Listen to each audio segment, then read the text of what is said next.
Demonstrasi yang terjadi di Filipina pada hari Ahad 21 September 2025 berujung memanas hingga membuat senggolan antara masyarakat dan aparat kepolisian. Ribuan masyarakat melakukan aksi unjuk rasa terhadap pemerintah yang diduga melakukan korupsi penanganan banjir. Mereka berkumpul di titik utama seperti People Power Monument dan Rizal Park, di mana sebagian demonstran terlibat bentrok dengan aparat keamanan. Mahasiswa dan kelompok aktivis juga menggelar pawai di sekitar Rizal Park menuntut pertanggungjawaban atas dugaan penyimpangan dalam proyek-proyek pengendalian banjir. Mengapa rakyat di banyak negara justru turun ke jalan? Apakah demonstrasi memang tak mampu mencegah lahirnya pemimpin korup dan culas? Mengapa protes terus berulang di beberapa negara seperti Indonesia, Nepal, Bangladesh, hingga Eropa? Untuk membahasnya kami terhubung dengan Bung Hasbi Aswar dari Geopolitical Institute. Kita sapa terlebih dahulu. Assalamualaikum warahmatullahi wabarakatuh, Bung Hasbi. Assalamualaikum warahmatullahi wabarakatuh, Bung Anggi. Menurut Anda, Bung Hasbi, mengapa gelombang demonstrasi muncul di berbagai negara seperti Indonesia, Nepal, baru-baru juga Filipina, hingga Timor Timur, Bangladesh? Apakah memang jika demokrasi diklaim sebagai sistem terbaik, dan apakah ini juga bukti bahwa demokrasi justru gagal melahirkan pemimpin yang amanah dan berpihak pada rakyat, Bung? Ya, Bung Anggi, saya kira ini salah satu bagian dari apa dinamika ya yang terjadi di negara-negara demokrasi dan sampai sekarang belum ada solusinya, Bung Anggi ya.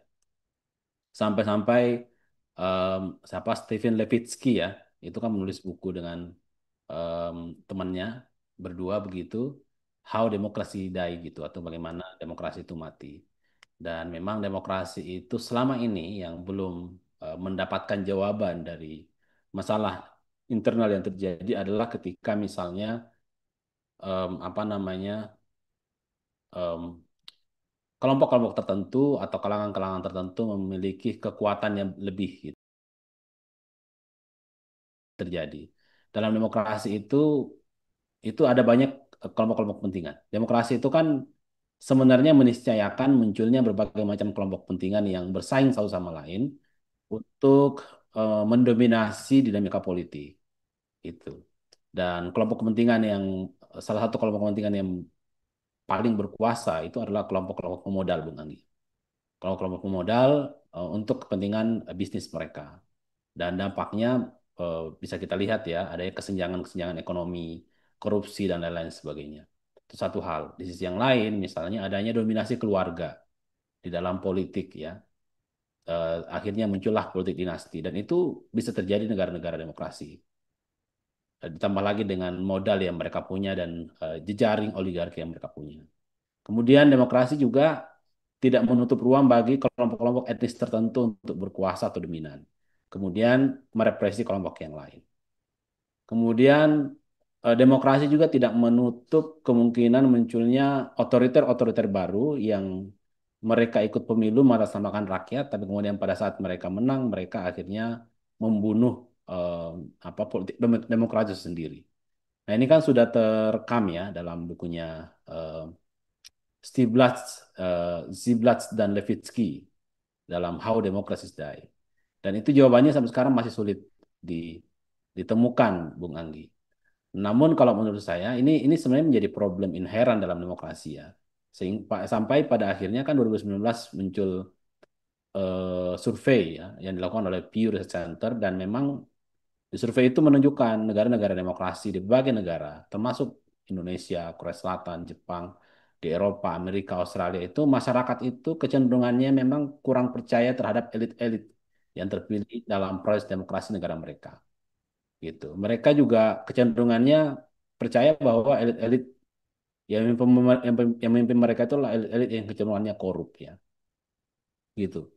Nah, ini yang terjadi Bung Anggi dan selama ini di berbagai negara demokrasi kita bisa melihat gitu. Apalagi negara demokrasi dengan ekonomi pasar atau ekonomi neoliberal yang sangat luar biasa ya, gitu.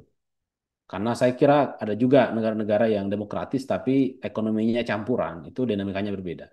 Tapi kalau negara-negara yang tadi Bung Anggi sebutkan itu kan negara-negara demokrasi neoliberal yang pada akhirnya itu yang dominan di sana adalah pemilik modal, sehingga permainan politik elit itu pada akhirnya hanya untuk kepentingan-kepentingan para pemodal atau kepentingan-kepentingan para elit sendiri.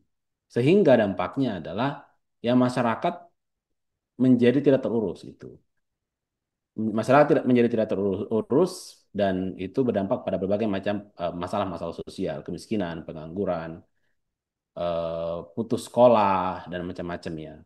Dan ketika kemiskinan meningkat, ketika harga-harga naik, ketika korupsi merajalela, ini kan mengakibatkan kemarahan masyarakat dan berujung pada demonstrasi besar-besaran, protes, penjarahan, penghancuran dan lain-lain sebagainya. Nah, saya kira itu sekilas Bung Anggi ya, problem demokrasi yang terjadi di berbagai negara gitu. Dan ke depan ini ketika tidak ada jalan keluar terhadap masalah ini, maka kita bisa melihat mungkin akan terjadi revolusi-revolusi atau reformasi-reformasi politik atau bahkan revolusi ya di negara-negara tersebut, tak terkecuali Indonesia. Dan menurut Anda, Bung Hasbi, apakah maraknya protes di berbagai negara baik di benua Asia maupun Eropa ini menunjukkan cacat bawaan demokrasi yang selalu melahirkan politisi akan haus kekuasaan serta pejabat yang korup? Jika memang rakyat harus terus berdemo, di mana letak mekanisme perbaikan dalam sistem yang katanya memberi suara bagi semua rakyat, Bung? Nah, yang jadi problem dalam demokrasi itu kan gini, Bung Anggi ya. Problem filosofisnya adalah mereka meyakini bahwa setiap individu itu punya punya potensi baik, ya kan? Setiap individu punya potensi baik sehingga ketika mereka diberikan kesempatan untuk terlibat aktif dalam politik, kemudian mereka ikut terlibat dalam menjadi proses pemilihan pemimpin, baik memilih atau dipilih, maka itu akan menciptakan pemerintahan yang berkualitas. Gitu. Itu kan ide dasarnya gitu. Kenapa demokrasi itu harus ada dan menjadi sistem yang terbaik? Karena setiap orang punya kesempatan untuk memilih dan dipilih. Karena setiap orang itu punya kecenderungan baik, rasional, positif, cinta damai, sehingga masyarakat itu akan memilih orang yang terbaik menjadi seorang pemimpin kan.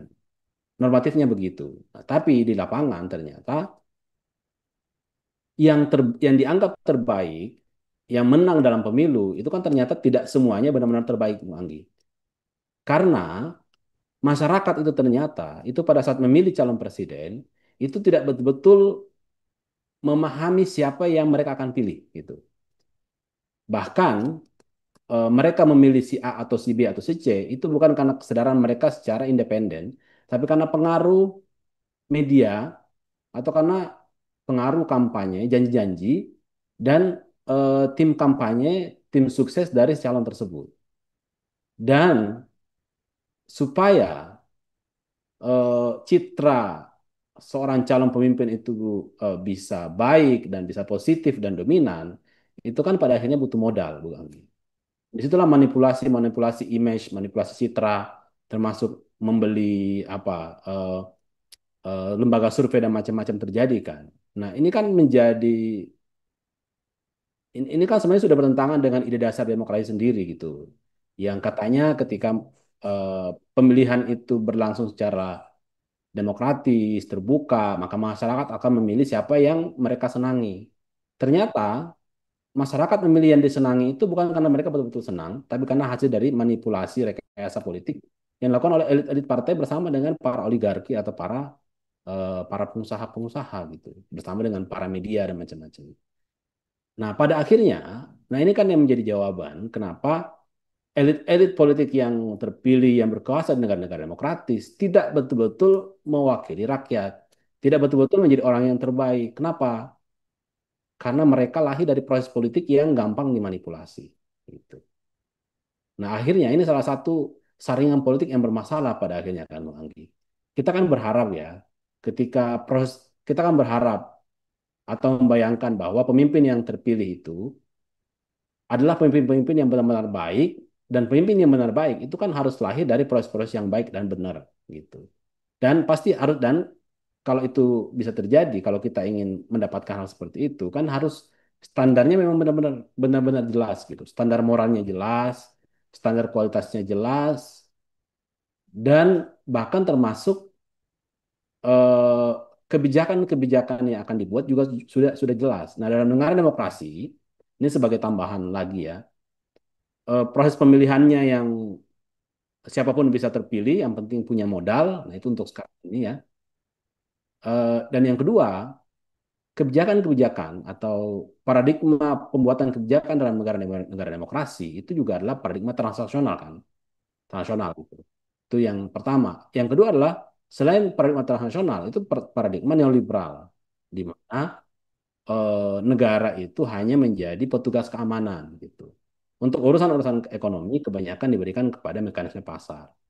Pada akhirnya ya para para pengusaha lah yang menguasai sebagian besar harta dan kekayaan. Ini terjadi di berbagai negara yang Bung Anggita disebutkan, baik di Asia maupun di Eropa, termasuk di Amerika gitu.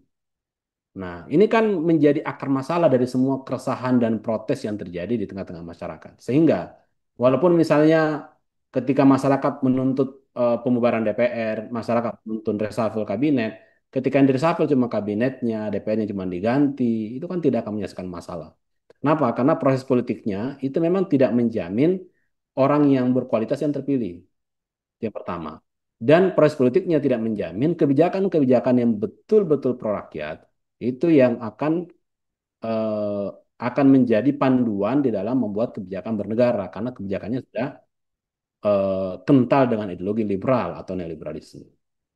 Jadi solusinya gimana? Ya solusinya adalah proses politiknya harus benar, ya kan? Yang terpilih betul-betul harus ada proses politik yang betul-betul memastikan yang layaklah yang boleh menjadi pemimpin, yang layaklah yang boleh menjadi wakil wakil rakyat, yang layaklah yang boleh menjadi para penegak hukum misalnya.